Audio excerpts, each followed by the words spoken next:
సత్యనారాయణ గారి వేది మీద రాసు కోరుతున్నాం. మాజీ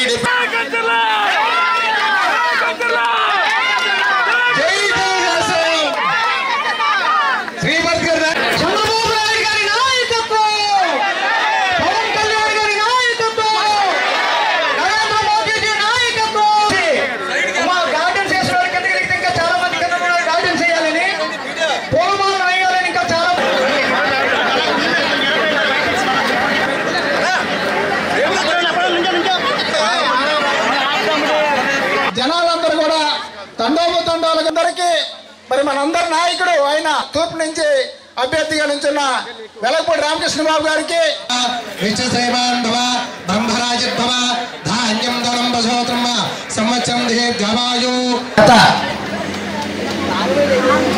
నెలన్నర రోజుల క్రితం ఒక స్టెప్ని తీసుకోవడం జరిగింది. అది రాంగ్ స్టెప్పా రైట్ స్టెప్పా అంటే దానికి నా దగ్గర ఆన్సర్ లేదు. కానీ ఒక వ్యక్తిని మనం బలోపేతం చేయాలన్నా, ఒక వ్యక్తికి మనం సపోర్ట్ చేయాలన్నా, ఒక వ్యక్తిని మనం ఒక స్థాయికి తీసుకెళ్లాలన్నా అవతల వ్యక్తికి కూడా ఆ యొక్క ఆలోచన ఉండాలి, ఆ స్థాయి ఉండాలి. మరి అలాంటి స్థాయి ఉన్న వ్యక్తికి మనం ఎంత సపోర్ట్ చేసినా, ఎక్కడికి తీసుకువెళ్ళినా మనకి విలువ ఉంటుంది. ఆ విలువని మనకి ఆయన ఇవ్వడం జరుగుతుంది. మరి గత కొద్ది రోజులుగా నేను ఎంతో మదనపడ్డా. ఏంటంటే నా యొక్క ఆలోచన అంతా అసలు నాకు పుట్టిన నుంచి మా నాన్నగారు చెప్పింది ఎన్టీ రామారావు, ఆ పేరు తెలుసు.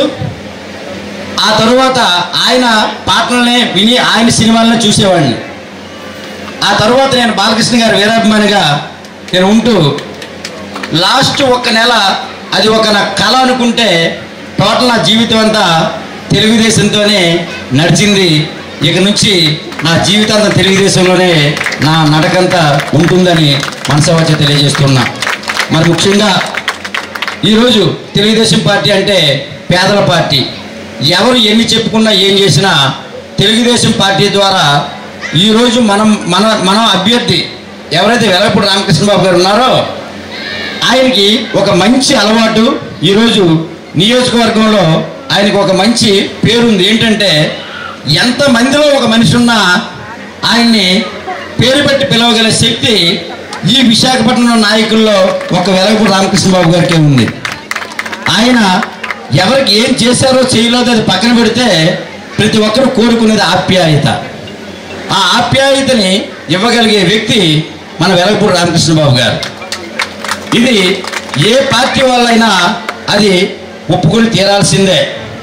మరి అలాంటి రామకృష్ణ బాబు గారికి నేను సపోర్ట్ చేయడం, అలాంటి వ్యక్తిని మళ్ళీ 4వసారి మనం ఈ యొక్క ఆరిలో ఈ మన తూర్పు నియోజకవర్గం నుంచి గెలిపించుకుంటే ఈ నియోజకవర్గంలో కొన్ని ప్రాబ్లమ్స్ మనకు ఉన్నాయి.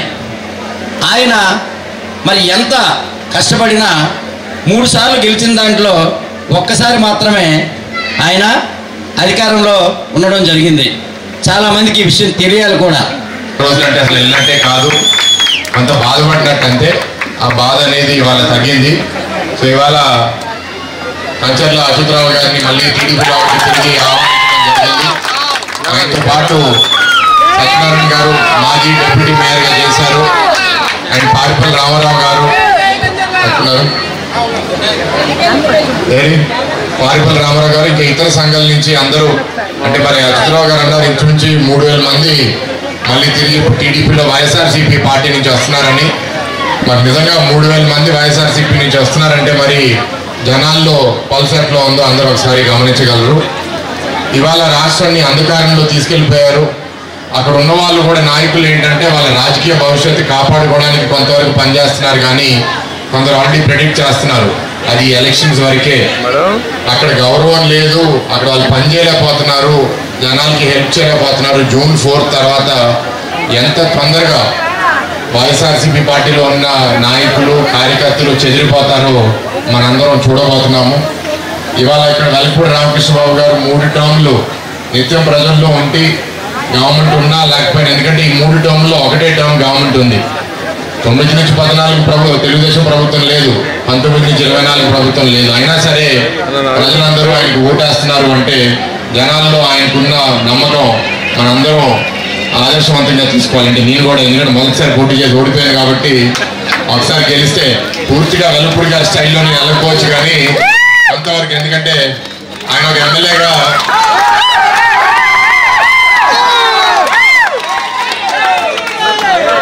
ఆయన అసలు నిత్యం ప్రజల్లో ఉంటారు. నేను పార్లమెంట్లో ఎక్కడికి వెళ్ళినా సరే చెప్తా ఉంటాను, ఈ కులం మీద మతం మీద రాజకీయం చేస్తే ఓట్లు పడవు, మనం సరిగ్గా జనాల్లో ఉంటే. ఇక్కడ వెలుపుడి రామకృష్ణరావు గారు పోటీ చేస్తారు, ఎంతమంది ఉంటారండి కమ్మల్స్ ఈస్ట్లో? 2%, 3% అందు కూడా ఉంటారు. మరి ఎట్లా గెలుస్తున్నారు ఆయన? రాష్ట్ర వ్యాప్తంగా 150 ఎమ్మెల్యేలు వైసీపీ గెలిచినా ఇక్కడ 26-27 వేల మెజారిటీలో 19 గెలిచారంటే ఇవాళ మీ అందరి మీద బాధ్యత ఏంటంటే మినిమం 50,000 మెజారిటీకి మీ అందరు వెలుపుడి గారిని గెలిపించవలసిందిగా మీ అందరినీ కోరుతున్నారు. ఇవాళ ప్రచారం భాగంగా ఎక్కడికి వెళ్ళినా సరే ప్రభుత్వ వ్యతిరేకత చాలా స్పష్టంగా కనపడుతుంది. ఇప్పుడే వస్తుంటే ఒక మహిళ కూడా చెప్పింది, మా వాటర్ పైప్ లైన్ కూడా వెళ్ళిపోయింది, మాకు వాటర్ కూడా రావట్లేదని. ఈ వేడిలో కరెంటు వాటర్ లేకపోతే బతకలేమమ్మా మనం. తప్పకుండా దాని మీద ప్రభుత్వం స్పందించకపోయినా వెలుపుడి గారు ఒత్తిడి పెట్టి ఆ నీటి సమస్య ఏంటంటే తప్పకుండా పరిష్కరిస్తారు. అజితరావు గారి మీద కూడా ఇప్పుడు తిరిగి వచ్చారు కాబట్టి మరింత ఉత్సాహంతో మీరు మీ టీం పనిచేసి ఏదైతే మీ వార్డులో మీ ఉపకార ఫౌండేషన్ కూడా కార్యక్రమాలు చేస్తున్నారో మీ గుడ్విల్ మీరు వాడుకుని ఇంకా మరింత మెజారిటీ వెలుపుడి గారికి తీసుకురావాల్సిందిగా కోరుతున్నాను. ఇక నేను కూడా పోటీ చేస్తున్నాను, నా కోసం గారు కొంచెం అడుక్కోవాలి. మరి ఉన్నాయన్నారు అచ్యుతరావు గారు, చంద్రబాబు నాయుడు గారు ముఖ్యమంత్రి అవుతారు. మీ ఆశీస్సులతో, షిరిడి సాయినాథుని చల్లని ఆశీస్సులతో నేను ఎమ్మెల్యే అవుతాను. తప్పకుండా మన సమస్యలన్నీ కూడా పరిష్కారం చేసుకుందాం. ఎందుకంటే మన నియోజకవర్గంలో ముఖ్యంగా అడవి ప్రాంతంలో పేదవారికి అందరికీ కూడా చంద్రన్న పట్టాలు ఇవ్వడం జరిగింది. మీ అందరికీ తెలుసు. ఈ దౌర్భాగ్యుడు ఈ సైకో జగన్మోహన్ రెడ్డి ముఖ్యమంత్రి అయిన తర్వాత 2 సంవత్సరాల్లో ఆ 296 జీవో ప్రకారం యాజమాన్య హక్కు కల్పించవలసిన బాధ్యత ఏ ప్రభుత్వానికైనా ఉంది. కానీ దౌర్భాగ్యుడు చేయలే.